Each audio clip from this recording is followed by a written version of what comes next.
Hello student, कैसे हो आप सब लोग। Pair of linear equations in two variables part number 3। आज की क्लास में हम लोगों को pair of linear equation in two variables का पार्ट नंबर 3 करना है, जिसमें हम लोगों को सबसे ज़्यादा जो क्वेश्चंस हम लोगों ने ग्राफ के ऊपर किए हैं अभी तक आप लोग ने देखे कि ग्राफ के ऊपर हमने काफ़ी सारे क्वेश्चंस किए हैं। जितना भी काम हमारा ग्राफ से रिलेटेड था आज वो सारा का सारा कंप्लीट हो जाएगा और एनसीईआरटी एक्सरसाइज 3.2 में ग्राफ से रिलेटेड काम बताया जाएगा और उसके अलावा आपके रेशियोज को कंपेयर करना भी यहाँ पर बता दिया जाएगा। यानी जिसके अंदर आपने रेशियोज को कंपेयर करना था A1/A2 इक्वल टू B1/B2 और इक्वल टू C1/C2, ये रेशियोज को कंपेयर भी करना आज हम इसी एक्सरसाइज में सीख लेंगे। तो आज की हमारी एक लास्ट एक्सरसाइज है ये, एक तरीके से जिसमें हम सिर्फ ग्राफ का और कंपेयरिंग रेशियोज को कंपेयर करना जो सीख रहे हैं। उसके बाद फिर हमारे एल्जेब्रिकली मेथड शुरू हो जाएंगे अगली क्लास में, जिसमें हमारे पास एल्जेब्रिकली मेथड्स होते हैं। 3 तरीके के मेथड होंगे, सब्स्टिट्यूशन मेथड, एलिमिनेशन मेथड और उसके बाद होगा क्रॉस मल्टीप्लाई मेथड। तो आज ग्राफ का जितना भी काम है सारा कंप्लीट हो जाएगा। अगर आप लोगों को अभी भी कोई डाउट है तो आज की क्लास में वो कंप्लीट कर लेना और कोई भी डाउट आपको रहना नहीं चाहिए। तो चलिए मूव करते हैं, हम यहाँ से आगे चलते हैं। तो एनसीईआरटी एक्सरसाइज 3.2 का जो पहला क्वेश्चन है उसका पहला पार्ट मैंने पहले भी कराया हुआ है और ये आपकी एक्सरसाइज में था। वो पहला पार्ट क्या कह रहा है, 10 स्टूडेंट्स हैं क्लास 10th के took part in a mathematics quiz if the number of girls is 4 more than the number of boys. तो इस काम को बताया गया है कि नंबर ऑफ गर्ल्स की जो संख्या है वो बॉयज से ज्यादा है। तो यहाँ पर जो इक्वेशन बनाई गई थी वो इक्वेशन क्या है कि टोटल स्टूडेंट जो है वो मेरे पास 10 थे। तो पहले पार्ट की जो अगर मैं इक्वेशन लिख दूं एक बार फिर से, तो x + y = 10 हो जाएगा। ये x + y = 10 क्यों हो गया, क्योंकि यहाँ पर मैंने माना होगा कि जो गर्ल्स की नंबर्स हैं वो x मान लिए होंगे और जो बॉयज़ के नंबर्स होंगे वो मैंने यहाँ पर बॉयज़ मान लिए, और गर्ल्स और बॉयज़ दोनों मिलाकर यहाँ पर 10 है। अगर मैं इसी तरीके से बोलूँ कि गर्ल्स की संख्या, यहाँ पर भी बोला गया if the number of girls is 4 more than number of boys, यानी गर्ल्स की संख्या क्या है बॉयज़ से, मतलब गर्ल्स की संख्या। तो यहाँ पर गर्ल्स को मैंने जो माना हुआ है वो x लिया हुआ है, तो गर्ल्स की संख्या क्या है बॉयज से 4 जाता है, तो y + 4। इसी इक्वेशन को बनाऊंगा तो x - y = 4, ये मेरी इक्वेशन नंबर दूसरी हो जाएगी। और यहाँ पर इक्वेशन मेरी ये फर्स्ट इक्वेशन है। तो पहली और दूसरी दो तरह की इक्वेशनें पहले क्वेश्चन से आपको बनानी होंगी और उसका फिर ग्राफ भी बनाना होगा, जिसे मैं ऑलरेडी आप लोगों को बनाकर भी दिखा चुका हूँ। क्लियर हो गया यहाँ तक का। दूसरे पार्ट में क्या करना है, दूसरे पार्ट में वो ये कि 5 पेंसिल्स और 7 पेन्स की कीमत जो है वो 50 रुपये दे रखी है। अगर आप पेंसिल की कॉस्ट को x रुपीज़ लेते हैं और पेन की कॉस्ट को y रुपीज़ लेते हैं तो आपकी इक्वेशन क्या ड्रॉ हो जाएगी, पहली वाली 5x + का 7y = 50, ये आपकी फर्स्ट इक्वेशन ड्रॉ कर जाएगी। सेम उसी तरीके से आगे भी बोला गया है 7 पेंसिल्स हैं और 5 पेन्स हैं, यानी अगर 7 पेंसिल्स हैं तो अगली इक्वेशन हो जाएगी 7x + का 5y और कुल मिला के इसकी कॉस्ट कितनी है 46 रुपीज़ है। तो इस तरीके से इक्वेशन नंबर दूसरी हो जाएगी और दोनों ही इक्वेशंस के आपको सॉल्यूशंस निकालने हैं जैसे मैंने निकालना सिखाया है और ग्राफ पेपर पर डालकर दिखाना है। ये बिल्कुल बेसिक क्वेश्चन है, एक सिंपल सा क्वेश्चन है आपकी एक्सरसाइज 3.2 से। तो पहला क्वेश्चन बहुत आसान था, क्लियर हो गया होगा, समझ में आया होगा कैसे करना है।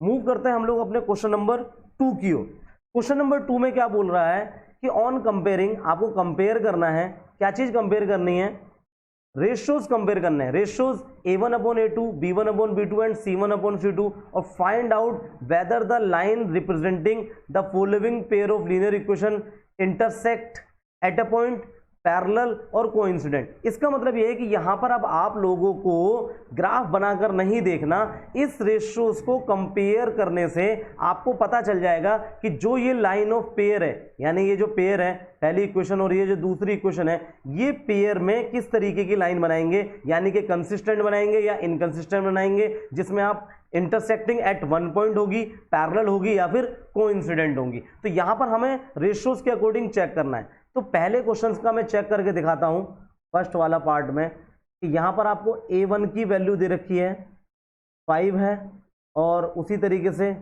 A2 की वैल्यू भी 7 है, B1 की वैल्यू -4 है और B2 की वैल्यू +6 है, C1 की वैल्यू 8 है और C2 की वैल्यू -9 है। आपको क्या करना है, आपको A1 अपॉन A2 चेक करना है। A1 अपॉन A2 हो गया 5/7, फिर B1 अपॉन B2 चेक करना है, ये कितना हो गया माइनस का 4/6, और फिर C1 अपॉन C2 चेक करना है जो हो गया 8/-9। यहाँ पर आप देख पा रहे हैं कि A1 अपॉन A2 की वैल्यू B1 अपॉन B2 के इक्वल नहीं आ रही। इससे साफ क्लियर हो रहा है कि A1 upon A2 is not equal to B1 upon B2, यानी कि 5/7 is not equal to -4/6। 5/7 is not equal to -4/6। That is, इसका मतलब क्या हो गया, इसका मतलब हो गया कि A1 upon A2 is not equal है B1 अपॉन B2, और इस कंडीशंस को आप लोग क्या बोलते हैं, इंटरसेक्टिंग लाइन। तो मैं क्या लिख सकता हूं यहां पर, इंटरसेक्टिंग लाइंस। इसका मतलब साफ ये हो गया कि अगर मैं अपने इस क्वेश्चंस को ग्राफ पेपर पे डालूंगा तो ग्राफ पेपर पे डालने के बाद इन दोनों का जो ग्राफ बनेगा वो एक इंटरसेक्टिंग लाइन ड्रॉ करेगा। सेम उसी तरीके से आप लोग यहां पर दूसरे पार्ट को भी देख सकते हैं। दूसरे पार्ट में मैं फुर्ती से निकाल देता हूं। A1 अपॉन A2 की वैल्यू हो जाएगी 9/18। उसी तरीके से B1 अपॉन B2 की वैल्यू हो जाएगी 3/6, और C1 अपॉन C2 की वैल्यू हो जाएगी 12/24। इसी को आप सॉल्व करेंगे तो 9 1 9, 9 2 18 आएगा, 3 1 3, 3 2 6 हो जाएगा, और 12 1 12, 12 2 24 हो जाएगा। यहाँ पर आपको साफ दिखाई दे रहा है कि 1/2 इक्वल है 1/2, और ये भी इक्वल है 1/2 के। इससे क्लियर हो गया मेरे पास कि A1 अपॉन A2 इक्वल हो जाएगा B1 अपॉन B2, और इक्वल हो जाएगा C1 अपॉन C2, और जिसके अंदर ये तीनों ही आपस में इक्वल होंगे उसे आप क्या बोलेंगे, उसे बोलेंगे आप कोइंसिडेंट। तो लाइन कैसी होंगी, कोइंसिडेंट। क्लियर हो गई ना बात।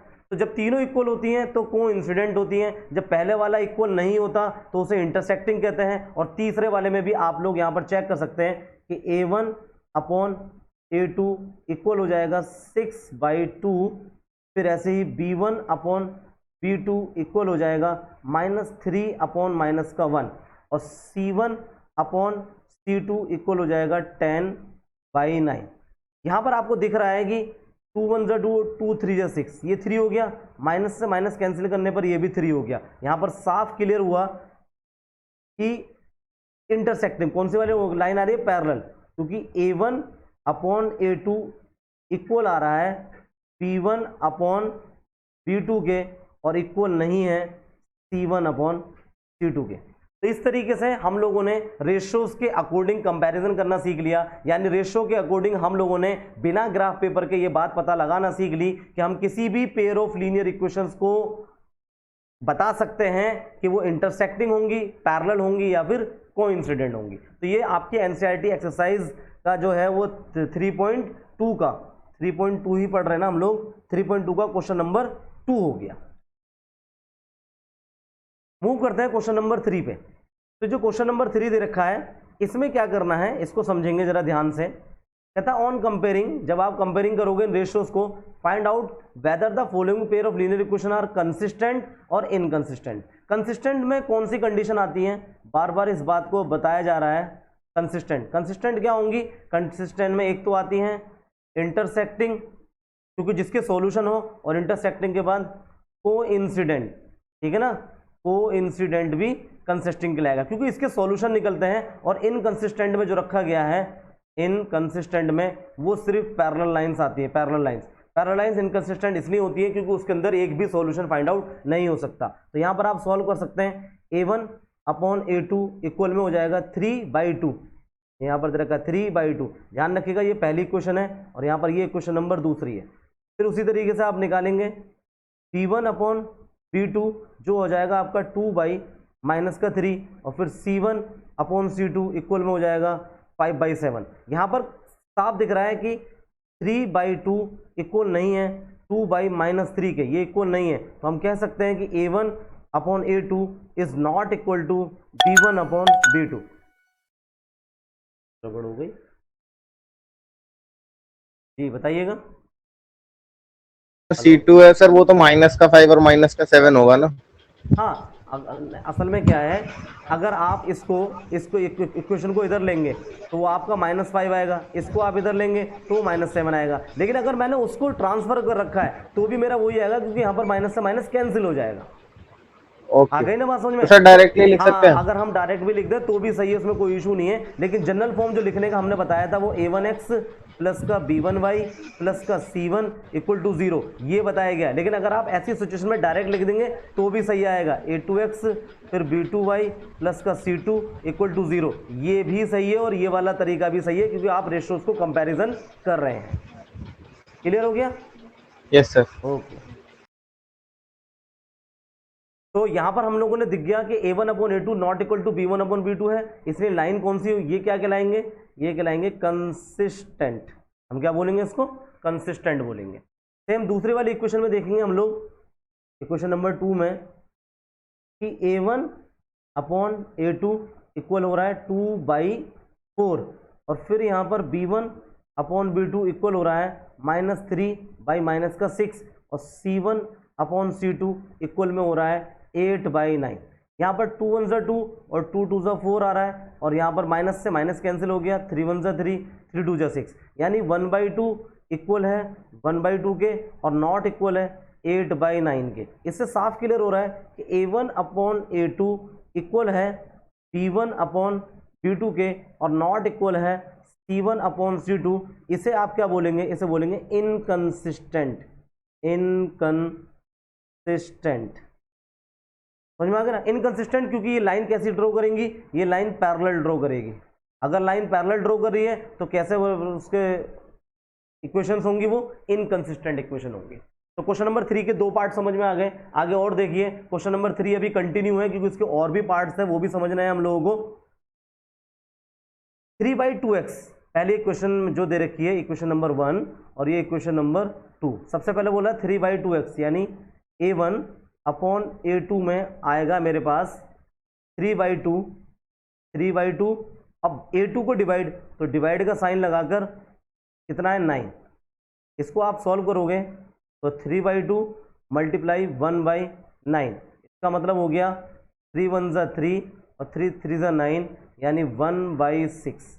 a1/a2 कितना आ रहा है? 1/6। आगे चेक करता हूँ b1, अब कितना क्या चेक करना है मुझे? b1/b2। तो b1/b2 बराबर कितना हो जाएगा? 5/2 और डिवाइडेड बाई, क्योंकि ये b2 की वैल्यू यहाँ पर -10 है, तो मैं क्या रखूंगा? -10। फिर क्या लिखूंगा? 5/2 मल्टीप्लाई बाई -1/10। 5 1 ज़ा 5, 5 2 ज़ा 10, इसका मतलब -1/4। कुछ गड़बड़ हो गई, देखते हैं जी, बताइएगा। यही सर मुझे पूछना था कि सर मैं पूरी इक्वेशन को 2 से मल्टीप्लाई ना कर दूं, नीचे का 2 कैंसिल हो जाएगा और उधर वो 2 से मल्टीप्लाई हो जाएगी। तो भी तो फिर यहाँ पर 2 से मल्टीप्लाई करने के बाद यहाँ पर, अच्छा 2 से मल्टीप्लाई करना चाहते हो? हाँ, तो वो भी सही है। वो एक मेथड्स होते हैं आप अलग तरीके से अपने करने के लिए। मेरे को यहाँ पर भी तो वो एक स्टेप बताना ही पड़ेगा ना फिर, कि आप पहले इसको पूरी को 2 से मल्टीप्लाई करो, या फिर मैं जो एक कंसेप्ट लेके चल रहा हूँ मैं उसी कंसेप्ट के अकॉर्डिंग बता देता हूँ। Yes sir. इसलिए कंसेप्ट वही है। वो तो हर एक किसी चीज़ की इक्वेशन होती है कि आपको इक्वेशन बड़ी दिख रही है तो आप उसको स्मॉल कर सकते हैं, वो तो एक लॉजिकली बात है। ठीक है, हाँ, आपकी बात बिल्कुल सही है अपनी जगह पे। ठीक है, ओके सर। तो यहाँ पर -1/4 आ गया। सेम उसी तरीके से c1/c2 को चेक कर सकता हूँ मैं। तो जब मैं इसको भी चेक करूँगा c1/c2, तो मेरे पास यहाँ पर सिंपल आएगा 7/14, और 7 1 जा 7, 7 2 जा 14, और ये 1/2। इसमें आपने ये देखा कि एक्चुअल में जो 1/6 है वो नॉट इक्वल है -1/4 के, यानी कि a1/a2 इज नॉट इक्वल है b1/b2, और यहाँ पर क्या बोलेंगे हम इसको? हम बोलेंगे कंसिस्टेंट। क्या नाम आएगा? कंसिस्टेंट। तो रेशो को कंपैरिजन करना बहुत अच्छे से समझ में आ रहा होगा कि हम अपने रेशोज को किस तरीके से कंपैरिजन करेंगे और अपनी पेयर ऑफ लीनियर इक्वेशंस को कंसिस्टेंट या इनकंसिस्टेंट में बता सकते हैं। उसी तरीके से फोर्थ वाला पार्ट और देख लीजिए, एक और समझा रहा हूं। a1/a2 इक्वल में आ गया मेरे पास 5/-10, 5/-10। सेम उसी तरीके से जब मैं देखूंगा तो b1/b2 की जो वैल्यू आएगी मेरे पास -3/6, और C1 अपॉन C2 की वैल्यू हो गई मेरे पास 11 बाई माइनस का 22। यहाँ पर 5 1 5, 5 2 10 हो गया, 3 1 3, 3 2 6 हो गया, 11 1 11, 11 2 22 हो गया। सबके अंदर -1/2 करके आ रहा है। -1/2 इक्वल है -1/2 इक्वल है -1/2, सारे इक्वल हैं। इसका मतलब A1 अपॉन A2 इक्वल है B1 अपॉन B2 के, और ये भी इक्वल है C1 अपॉन C2 के। इससे क्लियर हो जाती है कि ये कंडीशन भी क्या है, कंसिस्टेंट है। क्या बोलेंगे इसको हम लोग, कंसिस्टेंट पेयर है। तो अब आप लोगों को कंसिस्टेंट इनकंसिस्टेंट निकालना आ गया। किस तरीके से इसको लिखा जाता है, ये लिखना बहुत ज़रूरी है। आप इसको और अच्छे से लिखें, नीट एंड क्लीन लिखें। ये नहीं कि सर ने बस ये लिख दिया, क्योंकि मैं तो एक वर्चुअल पेन से लिख रहा हूं तो मेरी राइटिंग भी उतनी अच्छी नहीं आ रही है। आप लोग अपने कॉपी पे इन सबको बहुत अच्छे से रिप्रेजेंट करें। ये मेरा का तो मुझे तो सिर्फ बताना है आप लोगों को कि कैसे करना है, उसको अच्छे से शो करना अपनी नोटबुक में। ये आप लोगों का अपना सेल्फ वर्क है, ठीक है। आगे मूव करें।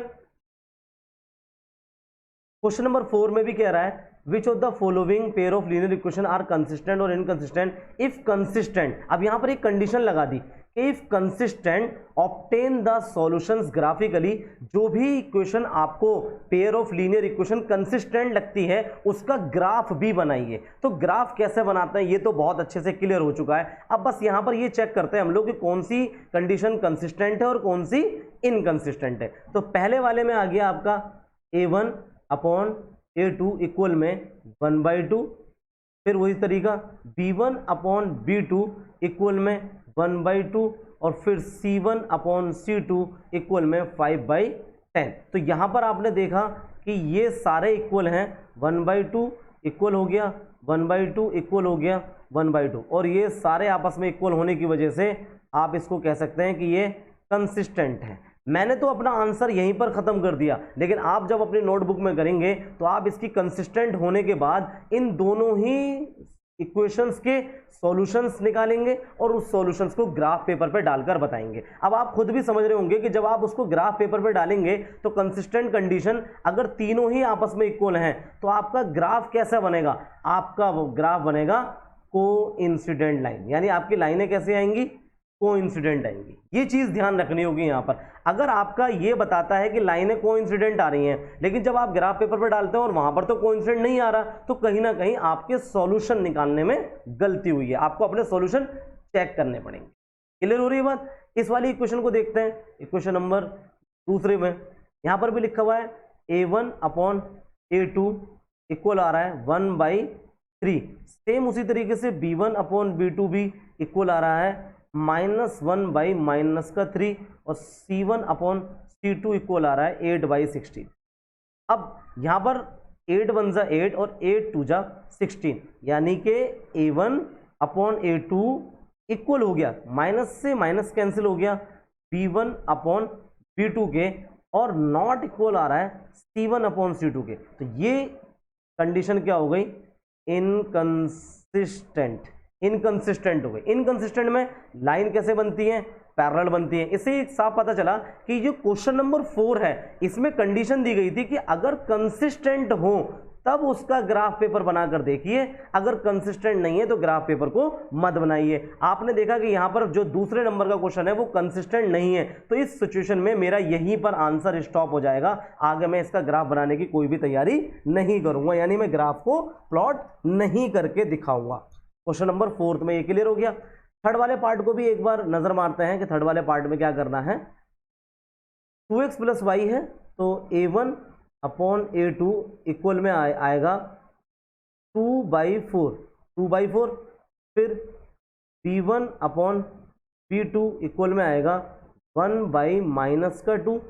फिर C1 अपॉन C2 इक्वल में आ जाएगा -6/-4। यहाँ पर भी 2 1 जा 2 और 2 2 जा 4। आप फर्क क्या देख रहे हैं, बस कि यहाँ पर माइनस का फर्क है। यहाँ पर भी 2 3 जा 6 और 2 2 जा 4, माइनस से माइनस कट गया। यहाँ पर 1/2 है, और इस वाली सिचुएशन में आपने देखा माइनस का 1/2 है, तो ये इक्वल नहीं है। ये बात ध्यान रखना, प्लस माइनस को भी देख के चलना है। यहाँ 2 प्लस का है, 4 प्लस का है, यहाँ पर प्लस का 1 है और यहाँ माइनस का 2 है, तो प्लस का 1 और माइनस का 2, इस चीज को गौर करना है।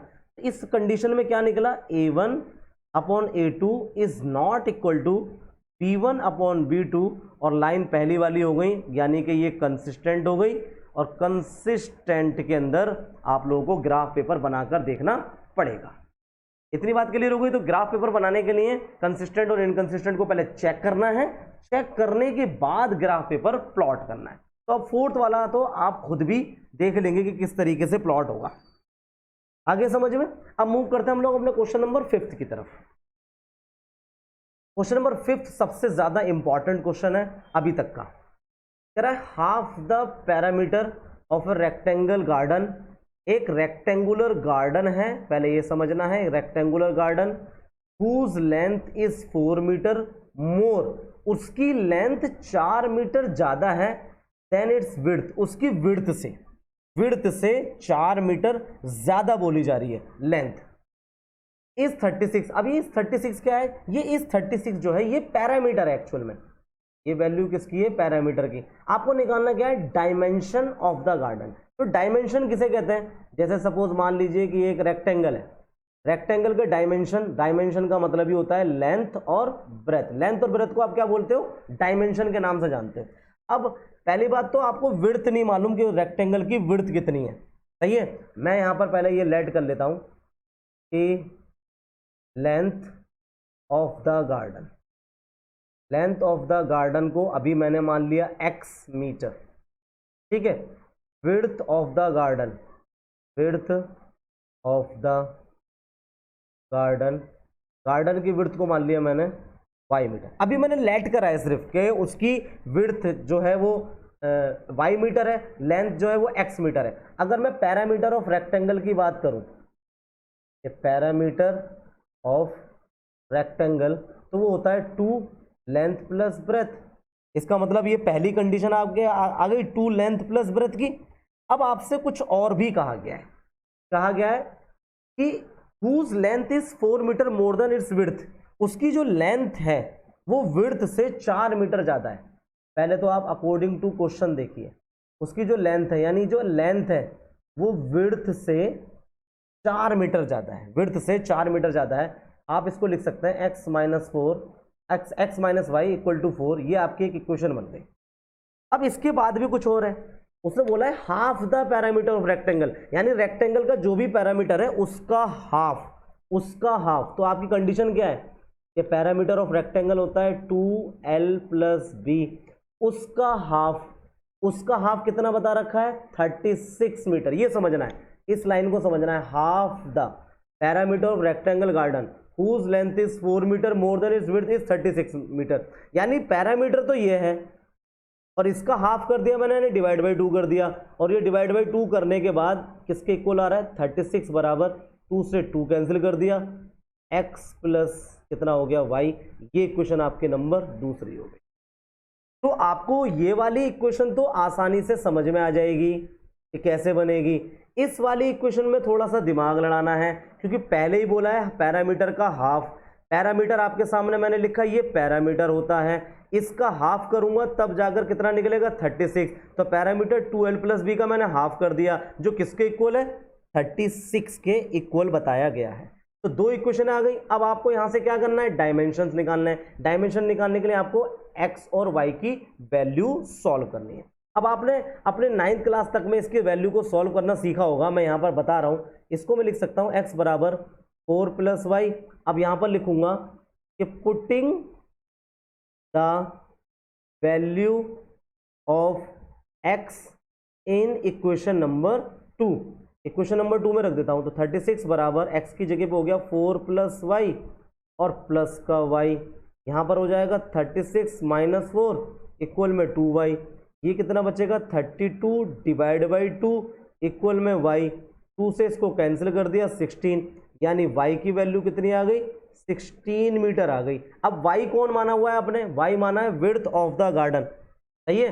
तो यहां पर मैं आंसर में लिख सकता हूं कि width of the garden, width of the garden बराबर कितनी हो गई, 16 मीटर की विड्थ हो गई। अब आपको क्या निकालना, लेंथ। तो यहां पर लिखिए अब कि putting the value of y in equation number 1। अब पहली इक्वेशन में y की वैल्यू रख दीजिए, तो x इक्वल में 4 + 16, तो x की वैल्यू कितनी हो गई यहाँ पर 20, x की वैल्यू 20 आ गई। x का मतलब क्या हो गया, ये आ गया आपका लेंथ ऑफ द गार्डन, ये हो गई आपके गार्डन की लेंथ। सही है, तो लेंथ भी निकल गई और विड्थ भी निकल गई। अब आपसे क्या बोला गया था, आपकी जो स्टेटमेंट है ना, आप चेक करके देख लो। अगर आप पैरामीटर निकालेंगे तो पैरामीटर का मतलब होता है 2 लेंथ प्लस ब्रेथ। जब आप 2 लेंथ को लगाएंगे तो लेंथ कितनी आई हुई है 20 प्लस ब्रेथ कितनी आई हुई है 16 और 2 × 36, तो पैरामीटर कितना निकलना चाहिए 72 मीटर का। उसने वही बोला हुआ था हाफ द पैरामीटर, तो पैरामीटर का उसने हाफ बोला हुआ है, जब भी तो 36 वैल्यू आ रही है। तो जब इस पैरामीटर का मैंने हाफ करा था तभी तो वैल्यू मेरी 36 बनी है। आया क्वेश्चन समझ में किस तरीके से हो रहा है, ये क्लियर हो गया खूब अच्छे से। मूव करूंगा आगे, क्वेश्चन नंबर 5 तक क्लियर हो गया, समझ में आ गया। चलिए क्वेश्चन नंबर चलते हैं हम लोग 6 की तरफ। 6 क्वेश्चन में क्या कहा गया है, 6 क्वेश्चन में कहा गया है आप लोगों को इक्वेशंस बनानी है। अब इक्वेशंस कैसे बनेगी, कहता है given the linear equation 2x + 3y - 8 = 0। आपको एक लीनियर इक्वेशन तो गिवन है, राइट अनदर लीनियर इक्वेशन। आपको अपने आप से खुद से सोचकर 2 वेरिएबल की एक ऐसी लीनियर इक्वेशन और बनानी है जो इस इक्वेशन के साथ मिलकर इंटरसेक्टिंग लाइन बना ले, फिर इसी इक्वेशन के साथ मिलकर पैरेलल लाइंस बना ले, और फिर इसी इक्वेशन के साथ मिलकर एक कोइंसिडेंट लाइन रिप्रेजेंट कर दे। मतलब क्या है, मतलब यह है कि आपको एक इंटरसेक्टिंग लाइन बनाती हुई एक इक्वेशन रिप्रेजेंट करनी है। तो पहले केस में क्या करना है, पहले केस में आपको इंटरसेक्टिंग लाइंस को रिप्रेजेंट करते हुए एक इक्वेशन बनानी है। आपके पास 2x + 3y - 8 = 0, ये गिवन है, ये गिवन है। अब एक ऐसी इक्वेशन और बनाओ जो इंटरसेक्टिंग लाइन को दिखाती हो। ऐसी इक्वेशन आपको खुद से क्रिएट करनी है, कुछ भी लिख सकते हो आप। देखिए मैंने यहां पर लिख दिया 3x + 2y, ये माइनस का कुछ भी लिख दो 9 = 0। इक्वेशन नंबर दूसरी हो गई। अगर आप इन दोनों को देखेंगे तो ये कैसी लाइनें बनाएंगी, इंटरसेक्टिंग। इंटरसेक्टिंग क्यों बनाएंगी, क्योंकि जब मैं इसके अंदर a1/a2 को चेक करूंगा तो हो जाएगा 2/3, और b1/b2 को चेक करूंगा तो हो जाएगा 3/2। यहां पर साफ दिखाई दे रहा है कि 2/3 इज नॉट इक्वल टू 3/2। अगर a1/a2 इक्वल नहीं है b1/b2 के, तो लाइनें कैसी बनेंगी, इंटरसेक्टिंग बनेंगी। तो मैंने पहली इक्वेशन तैयार कर दी इंटरसेक्टिंग की, अब दूसरी तैयार करके देखते हैं हम लोग। अब दूसरे में क्या बनाना है, हमें पैरेलल लाइंस ड्रॉ करने वाली बनानी है। कौन सी बनानी है, पैरेलल लाइंस। आपके पास इक्वेशन पहले से ही गिवन है 2x + 3y - 8 = 0, ये एक इक्वेशन गिवन है। अब एक इक्वेशन इसके साथ रिप्रेजेंट करो जो कैसी इक्वेशन बनाती है, पैरेलल लाइंस। पैरेलल लाइंस के अंदर क्या है, थर्ड वाला इक्वल नहीं होना चाहिए। सपोज मैंने यहां पर रख दिया 6x + 9y, ऐसे करके रख सकता हूं मैं, और कुछ भी रख सकता हूं, +7 रख दिया = 0। ये इक्वेशन नंबर मैंने दूसरी बना ली। अब आप चेक करके देखिए कि a1/a2 तो हो गया 2/6, फिर चेक करिए b1/b2 इक्वल में हो गया 3/9, और c1/c2 इक्वल में हो गया -8/7। यहाँ पर 2 1 × 2, 2 3 × 6, 3 1 × 3, 3 3 × 9, यानी 1/3 इक्वल आ रहा है 1/3 के। ये मैं चेक करके भी बता रहा हूँ आप लोगों को, कि आप लोगों को चेक भी करके समझ लेना है कि किस तरीके से आ रही है। तो यहाँ पर थर्ड वाला इक्वल नहीं है। अगर आपके पास a1/a2 इक्वल हो जाए b1/b2 के साथ और नॉट इक्वल हो c1/c2 के साथ, तो इसी को तो आप पैरेलल लाइंस बोलते हैं।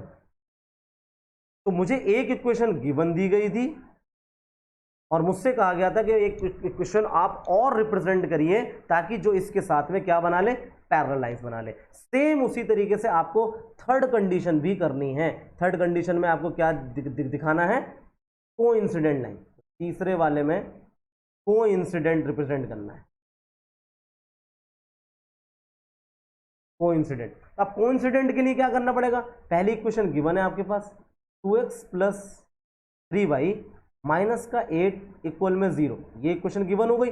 अब कोइंसिडेंट के लिए कोई भी एक ऐसी इक्वेशन लिखो जो बिल्कुल इसके सेम बराबर हो। मैं लिख देता हूं 4x प्लस का 6y माइनस का 16 इक्वल टू 0। जब आप इसको चेक करेंगे तो a1 अपॉन a2 की वैल्यू हो जाएगी 2/4 और फिर b1 अपॉन b2 की वैल्यू हो जाएगी 3/6 और c1 अपॉन c2 की वैल्यू आ जाएगी -8/16। और रिप्रेजेंट करके देखिए 2 1 जा 2, 2 2 जा 4, 3 1 जा 3, 3 2 जा 6, माइनस से माइनस दोनों के कट गए है ना, और 8 1 जा 8, 8 2 जा 16, यानी 1/2 इक्वल हो गया 1/2 के, फिर इक्वल हो गया 1/2 के। इससे साफ क्लियर हो गया, जो क्लियरिटी आपको देनी थी कि a1 अपॉन a2 इक्वल हो जाता है b1 अपॉन b2 के